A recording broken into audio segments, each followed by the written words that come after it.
I've always been so aware of my little girl self. Like I can picture her. I remember how she felt, things that she did. And one of the things I was thinking about that earlier is like I was a really shy girl Hmm. and very gifted, which I recognize now, sometimes can make you feel a little insecure or like you don't fit in Mm. because you just see things and think about things and you're asking questions and everybody's like, oh, here's all right, Nicole, Here and you she feel comes again. like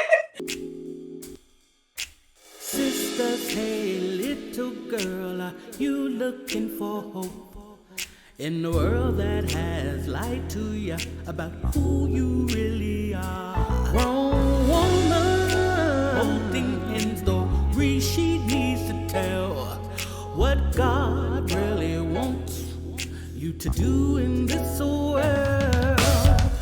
In His name, hope to break free from the shackles and the lies. Hello, we're so excited to be back with you today. We have another phenomenal guest. We're just so honored to have this woman who is a licensed psychologist and a professor who has spoken all over the world, taught all over the world. Dr. Nicole Monteiro is a woman who wants to bring freedom. Her passion is to help women get free and find their identity, find their highest and best, most feminine side of themselves, to bring out their best. Welcome. Thank you so much for being here today, Dr. Nicole.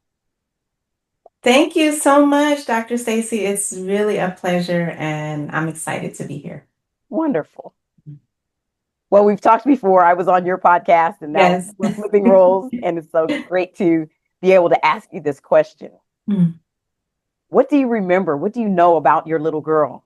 Yes, I feel like I've always been so aware of my little girl self. Like I can picture her. I remember how she felt, things that she did. And one of the things I was thinking about that earlier is like I was a really shy girl Hmm. and very gifted, which I recognize now, sometimes can make you feel a little insecure or like you don't fit in because Mm. you just see things and think about things and you're asking questions and everybody's like, oh, here's all right, Nicole, and Here you she feel comes again. like you're bothering people. So I gain a lot of I have inner conversations and I was my own playmate, so to speak, in my mind. So that's Mm. what I remember. I know you're already watching the episode, and I just want to give you a quick moment to just remind you that if anything you're hearing sparks something for your little girl, some attention that she needs, some story that resonated with you from our guest today that makes you want to pursue that about your own little girl journey, I want to encourage you to order your copy of the No More Lies guided workbook and healing journal. There's prompts that help you find your little girl, find the things that made her happy, to tell the story and get you started. Go to stacyspeakshope.com and get your copy today. Now back to our conversation. So, as far as family dynamics, do you have siblings? Yes, so I'm my mom's only child, Okay. and I have an older brother and a younger sister on my dad's side. And we kind of grew up around, like, I was really close to my paternal grandmother. So I Okay. was close to my dad. I was always over there every weekend. We would have Sunday dinners. My mom, even though my parents were together for me, after the age of 5, they were still connected. Like, my mom was still really close to my dad's mom. And so it kind of felt like I didn't feel like I didn't have either one of them. Hmm. It was a little bit complicated because sometimes, I had to be at this person's house or that person's house. But I remember feeling really close to especially my paternal grandmother. Mm. Um, I wasn't as close to my siblings growing up because they were with their moms and they weren't necessarily I don't know, there's something about my mom, the way she stayed locked in. with my dad's family, even his brother, Mm. which gave me a sense of like really being connected to them. Hmm. So I kind of felt like I was an only child, even though, Yeah. I had my brother and then my Yeah. younger sister. Well, sure. In the house every day, you had Yeah. you had you and your playmate, your your Yeah. self-talk. So what was your self-talk as a shy girl? What were you saying to yourself, or what were you responding to internally that you didn't respond to externally? What was the narrative that she went through?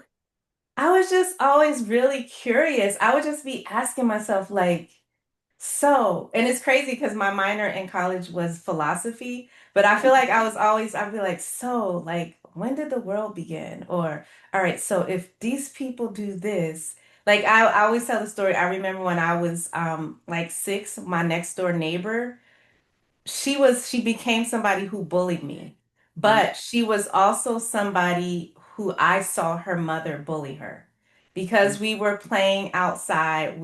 She climbed over a fence, which is what kids do. Her mom got mad and came and punched her in the stomach to where she flew back like 5 to 10 feet. And that really stuck with me because I was asking myself, why? I would be in my head like, why would she do that? Like, we're kids playing. Why would her mom do that? So I would be having these dialogues with myself, like these why questions. And I really feel like that's part of what made me want to become a psychologist is I wanted to understand, like, why would she do that? You know what I'm saying? Yeah. It's just crazy.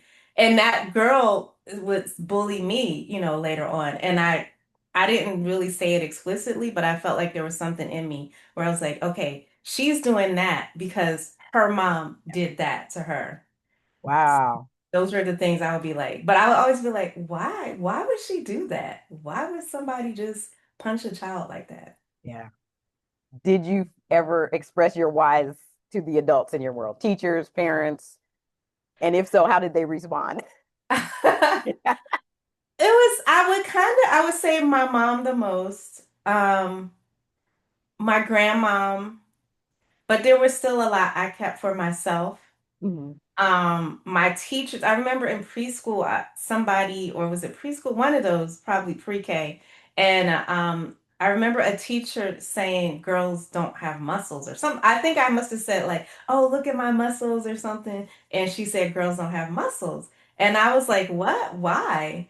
So I think I did say something and I think I got in trouble. My mom came and I was like, why would she say that? So my mom that was one of the times where I kind of expressed what Yeah, was inside, but I was still perplexed. Like, I'm not understanding her logic here. that makes sense. Yeah. And the funny part to that would be the response, right? So now being curious, asking a Hmm. valid question to a ridiculous statement, like, girl, that don't make sense. I'm a Yeah. little girl, under 5, and I know that's not right. And then to get in trouble for asking. So when you Yeah. say shy, Was I? shy always gets me. I was like, were you always shy? Or did you become shy because the response you got when you spoke was to be quiet? No, you're probably right. I know I'm an introvert, but my kids are like, you talk to everybody, mommy. So there's part of me so you're probably right about that. Like it became a defense, was I really shy? Yeah. Or just not wanting to be criticized, like questioned all the time. Questioned or punished or, ridiculed. Yeah. Have a teacher, have your mother come for saying, why? That's outrageous. And, Yeah. whatever age group we're in, schools were like kids would just be seen and not heard, and especially girls, and especially Black girls. So you have to take 2 seats. So I Yes. get that. But the fact of something so innocent and coming out of education, Yes. why do we learn unless we want to know things? So why is the driving force behind learning? Yeah. And that's where I talk about how the lies get embedded Mm. very subtly.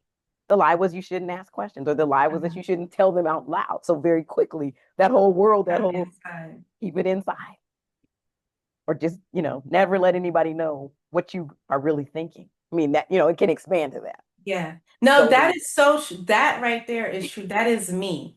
That's why it's interesting. Like, I pushed myself to be, when I first got on social media, I would just be saying things and writing things.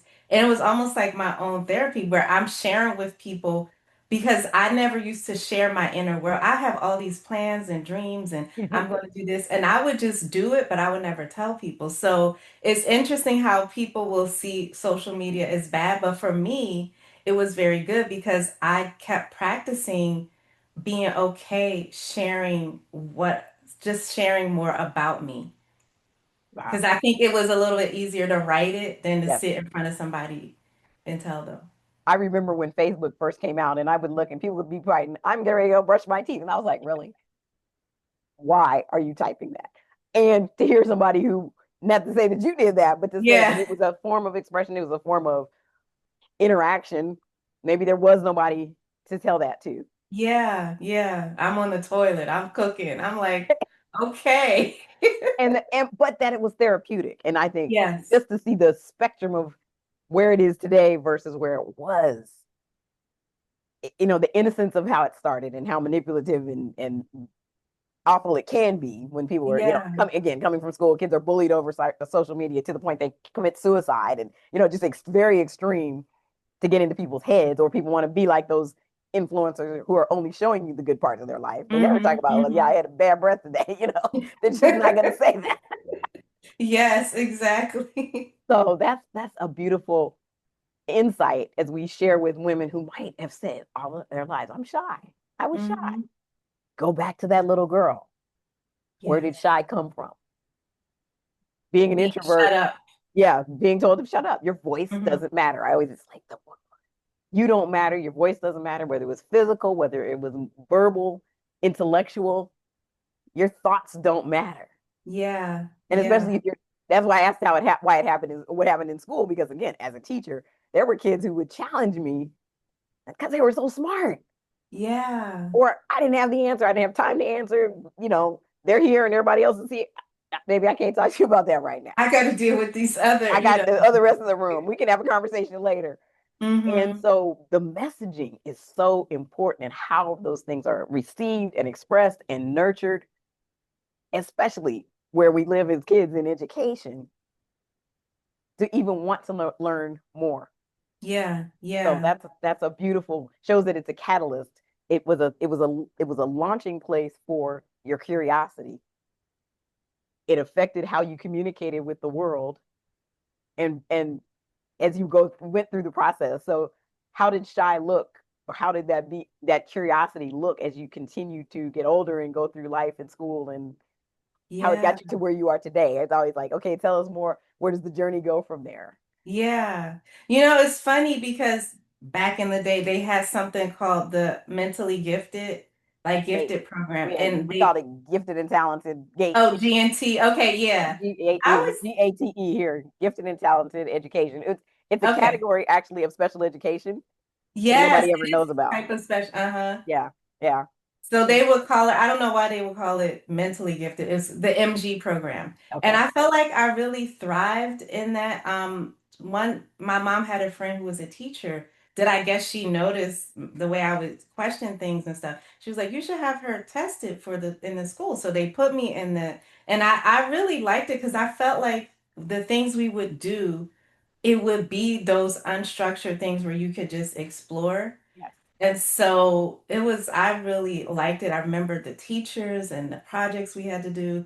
But I was always like really, obviously good in school. And I just, yeah, I liked, it's funny when I look back, like people will be like, school never taught me nothing. I'm like, I really liked school Hmm. because it was probably that outlet. I remember certain teachers. I remember when we dissected the crayfish or whatever it is and the Uh-huh. worms at like different periods of my education, and I can see it. So I feel like it was really an outlet. And I think my mom used to, both my parents put me in a lot of programs. Like I was always doing something. They sent me to a camp, an international children's camp in Russia Oh when I wow. was 13 for 5 weeks. just with chaperones, and I met kids from all over. Hmm. And that was like, it's like you said, was I shy? Because I was always able to like interact with these people, but I would just get like butterflies in my stomach, but I would always just do it. So I was able to kind of meet different people, be exposed to things, um, and, really enjoyed school. That was something that I really liked. And your description of school, projects, hands-on. Mm. School for most people is sit in your chair, sit in your row, womp, womp, Hmm. womp, womp, listen to the teacher. Yes. And that's the difference in the ways of taking in information. Yeah. The more behavior problems, the more racial dynamics of teachers having biases and being unable to work with their students, Hmm. the less opportunity there is to engage. I'm getting ready to teach a college class where it talks about, there's Zaretta Hammond wrote a book about culturally responsive teaching and the brain. And what it shows is Mm. children of color have less opportunity to challenge their thinking because everything's just Yeah. done for them and handed to them. And it teaches them what the term I've always called in education was learned helplessness. Mm. Did you, Then you don't somebody's know just gonna how. do it.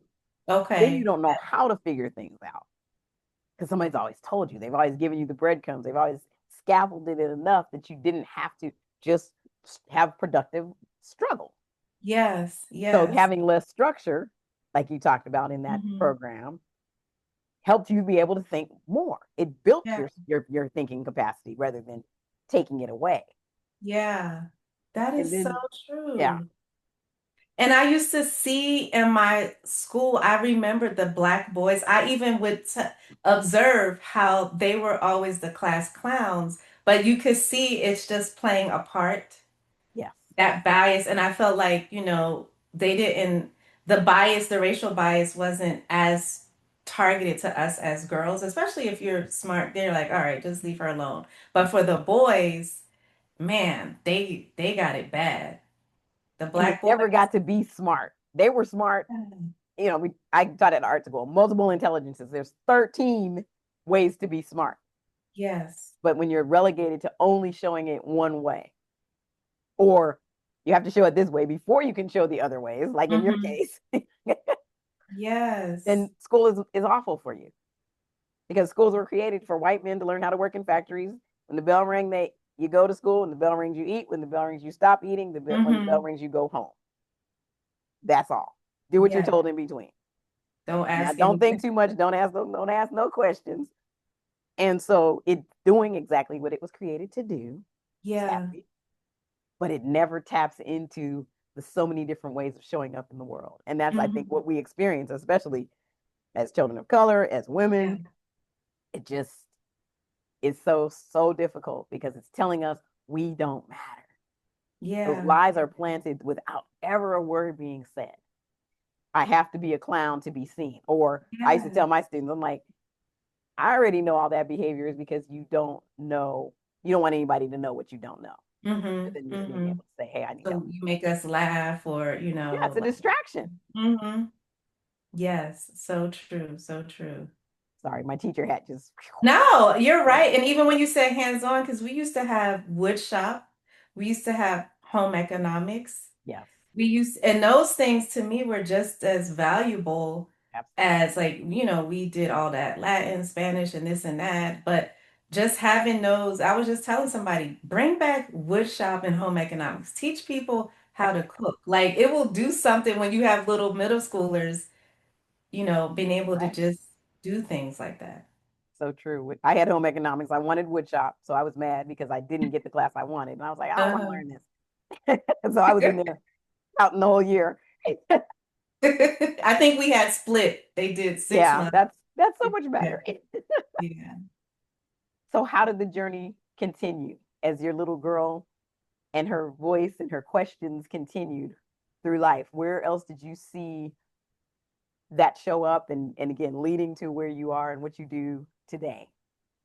So when I was in 11th grade, I took an elective I got to take electives. I took like genetics because once you finish we did physics and all that stuff. So I took genetics. I also took psychology. It was so fascinating. And I also knew a family member, a black male actually, who was a PhD level psychologist. So I saw it as like a possibility and I took that class. It was so fascinating. So when I went to college, I got a full scholarship. I went into the honors program at Howard University and I went to the psychology department. Now, a skill that I always have, which you have me thinking, when I'm saying I was shy, was I really shy? Because I always had the skill to be able to talk to people, like to connect with them. Hmm. So I went to the psychology department as a freshman and I started meeting the professors asking about becoming a psychology major.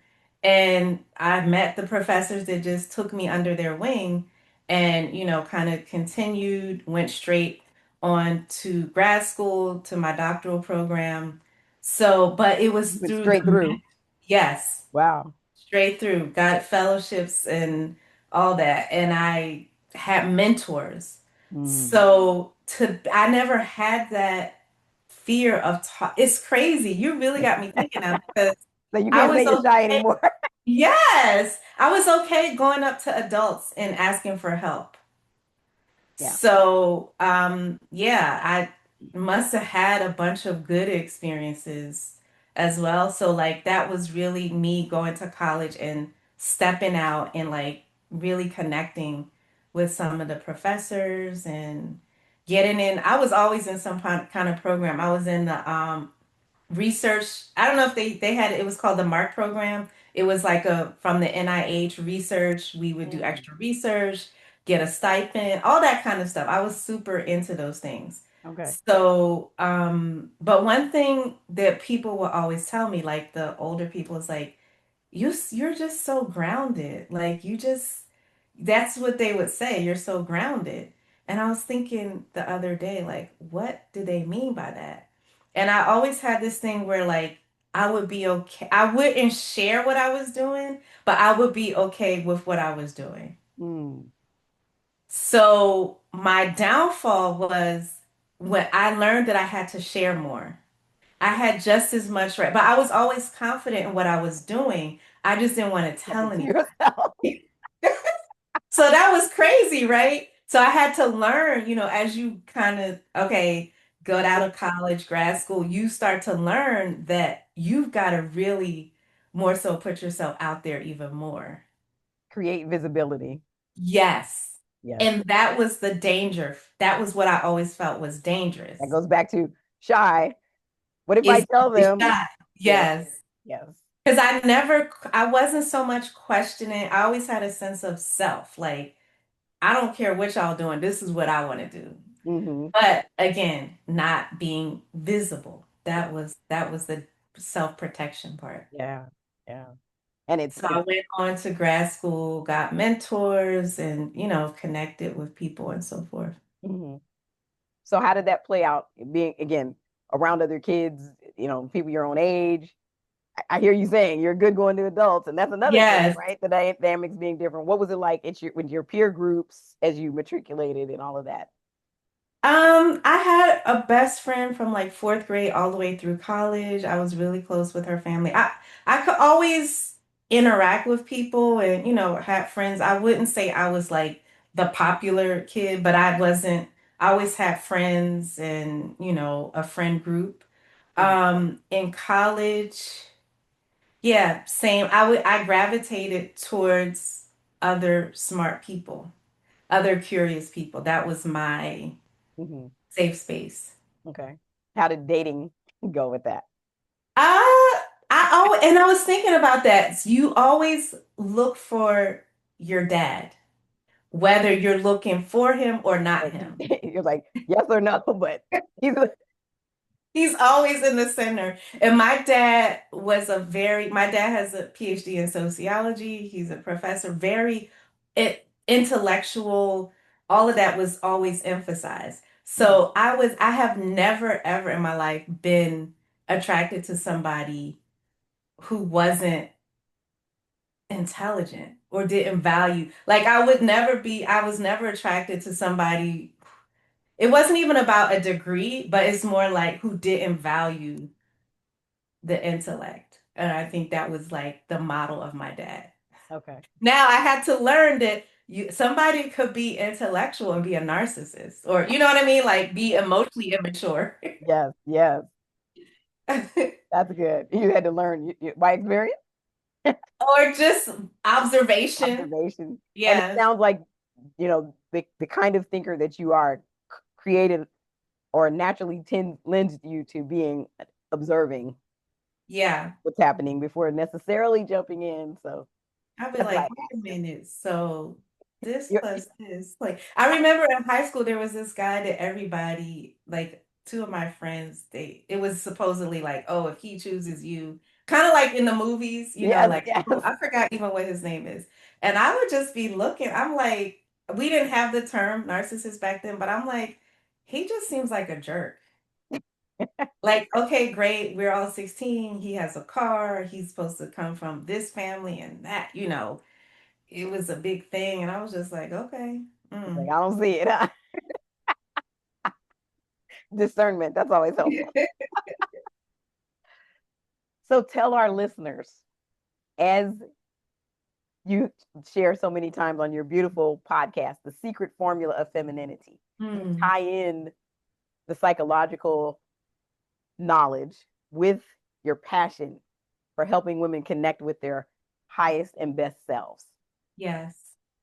How does all this fit together, and how does your journey connect to the journey that you take women on? I'll say it like that, if that helps. Well, I think what we were saying, like the intellect, the mind can also be a defense mechanism Mm, against your feelings.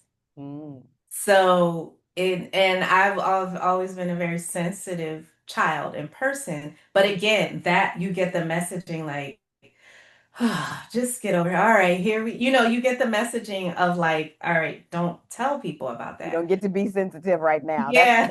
enough. I interviewed somebody whose mom said, "Okay, you have 10 more minutes to be in that mood." I was like, and she's like, "I didn't know you could do that." And I was like, I know you "I can didn't turn it either," off like that, right? because I was very sensitive, and so I remember that. And like, I'm in a funk right now, and I can't explain it. And it does. I like that you share and expose that because that sensitivity was there, and people don't know how to, still to this day, don't know how to respond to it. If you show up too emotional Yeah. for where they are in the moment, or how to support you, you already put up that, okay, let's do this instead. Let's divert the conversation away from actually how I feel. Yes, yes, exactly, exactly. And it wasn't like I would say my mom was great. Like my mom, I could see where she did things differently. Like she wasn't into corporal punishment. I used to see her reading parenting books. So it wasn't like she was like shut up, but it's just and it made me think about with my own kids, like you really have to be so in tune to that child to know that you could still be giving them the message, like, you Right. know what I'm saying? Yeah. That, okay, hush up, we don't want to hear it. Yeah. So for me, like part of the femininity gets cut off when we get cut off from that feeling part of ourselves. And Yeah. a lot of the high achieving women, that's what happens with us. We go with the thing that we got validated for, the grades, the this, the that, the good girl, and we cut that other part off. To the point that I know I looked up at times in my life where I just didn't know how I felt at all. Just Hmm. lost it completely. Yeah, It was yeah. just no room for that, no time for that. And if you can keep busy enough, you You can keep it away for a while, right? you don't even have to think about it. Yes, exactly. That was Wow. exactly it. So that's something that I would see a lot. And then just seeing how it creeps into relationships Mm-hmm. and, even the journey within my own marriage and recognizing that, you know, my husband doesn't want a perfect person. He wants a wife who's leaned in and able to be imperfect with him. Mm. The vulnerability. Yeah, exactly. The I like, take that cloak down. Ain't always pretty, but here it is. Yeah. yes, And exactly. it's so funny that I was journaling yesterday, and that was something I wrote. Is like, to be perfectly imperfect together. Yeah, is what I want, you know. The messiness and the like, hey, I have no, I need you. I need you to help me. I need you to give me advice or guidance because trying to always be the one knowing everything, that's exhausting. I was gonna That's say absolutely the exhausting. strong Black woman who has all the answers. Ah, It is exhausting, and it's funny because I came up with a quiz for my business that talks about the archetypes, mm, and one of them that's part of the characteristics. And then she looks up and she's exhausted or she's resentful, and people are like, "What's wrong? You always did everything. You always had all the answers. mm. Why are you changing What now? was yeah, right? Why you tripping? Yeah, We exactly. liked it like that. What's the problem?"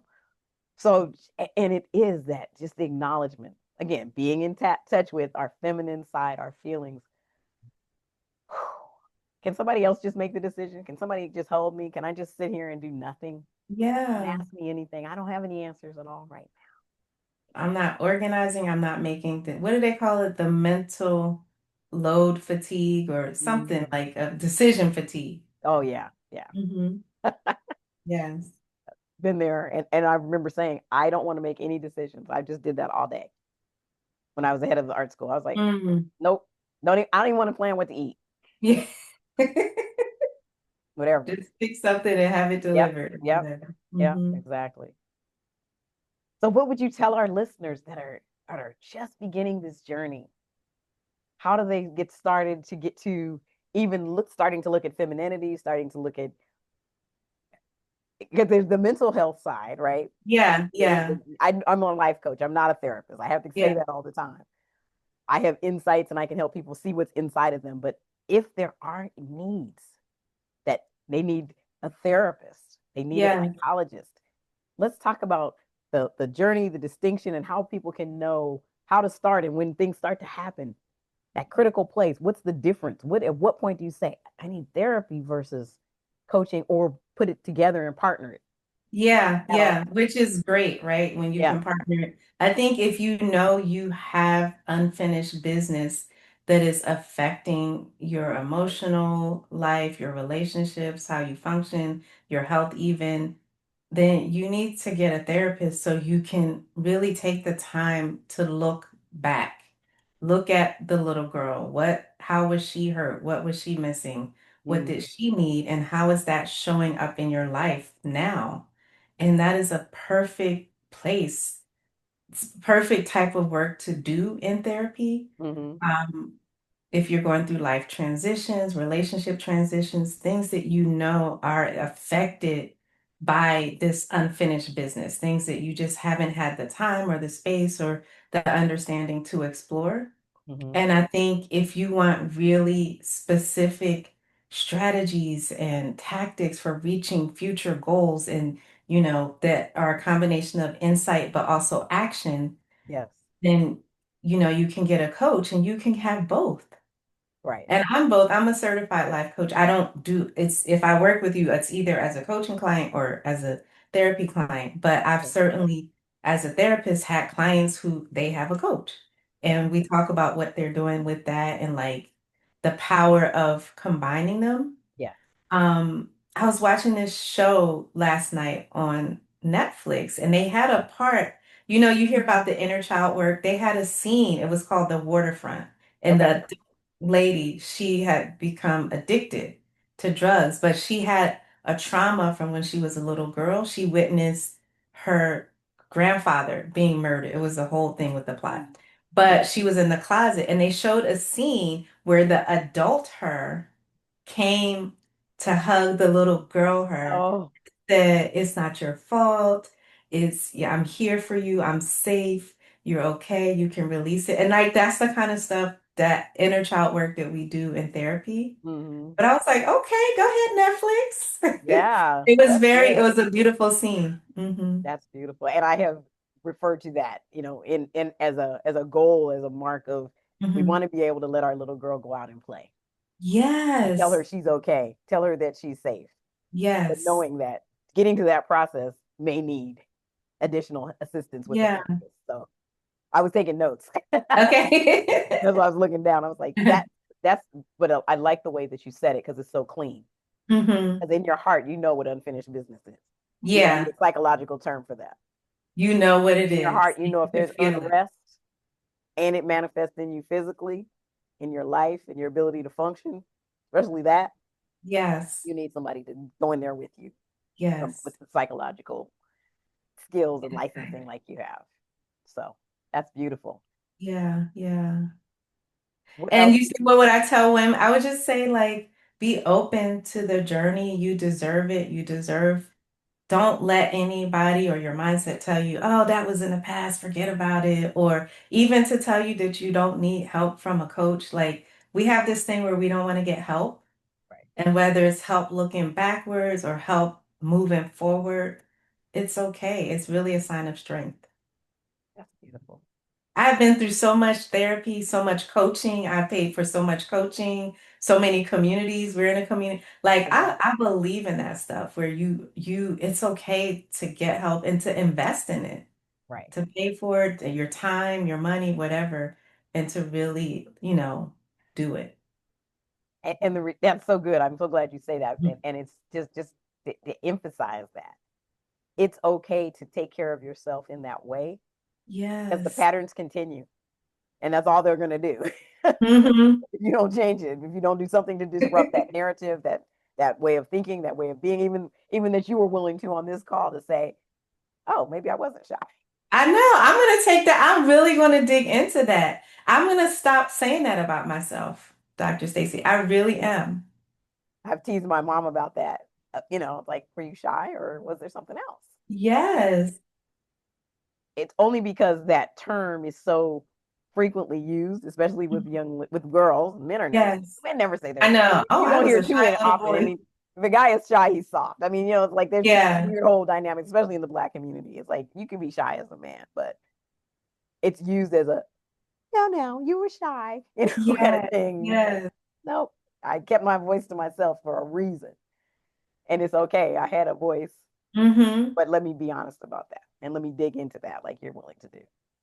And that's the power of coaching because see that right there, me rewriting how I described myself back then can help me I'm always refining how I'm showing up now Yeah. and being very more powerful and clear in how I'm showing up. So me taking off that label can help me it's not just cute. Oh, I'm not going to say I'm shy anymore. Like it can really change my behavior going forward. Yeah. Because it So changed how you yes, saw yourself, yes, not just the words, but actually the visualization of yourself. You see yourself, your higher and best self, right? There you go. The very yes, thing that you do, you have to be willing to do that with and yes, for yourself. So that's beautiful.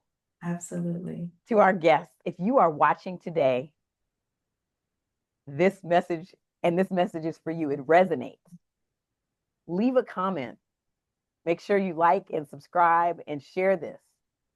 How many people in your life who might have gone around describing themselves in a way that today they could possibly see that that actually isn't true? It Mm-hmm. worked in the moment. Thank you for just sharing so much, just vulnerability, openness, a journey that people may not have seen themselves on, Mm-hmm. and making that distinction. When do I need therapy to support my coaching or to get coaching that they partner together? Mm-hmm. Ladies, if you want to begin your journey and need help finding your little girl, I have my No More Lies workbook and healing journal to just walk through the steps, asking the questions, being curious about her, like Dr. Nicole has expressed as that she did in life. This is a wonderful opportunity. We're so grateful to have had this time together. Do you have any parting words that you'd like to share? Just want to thank you for the opportunity, the venue, and just to say to every woman out there, we're always growing, we're always learning more about ourselves. And I think that's the beauty of the journey of life. Don't see it as it's that growth mindset, right? Like the more I'm just trying to understand about life and about myself, the better off I'll be. So thank you so much. And Thank if you are interested in learning more about your femininity, you can follow my podcast, The Secret Formula of femininity. And we will be sure to include that in the description so they can find you. Thank you so much for being here. Thank you for tuning in. Have a wonderful day and be blessed. Take care. Thank you for watching Staci Speaks Hope. Don't forget to subscribe, like, and share. To schedule a free coaching call, the link is in the description. Grown woman holding in story she needs to tell what God really wants you to do in this world. In his name, hope to break free from the shackles and the lies that have become your truth and put blinders on your eyes. You built walls around your heart. You have plugged up your ears. Get freedom to hope's what you need. It's in reach. Wipe your tears.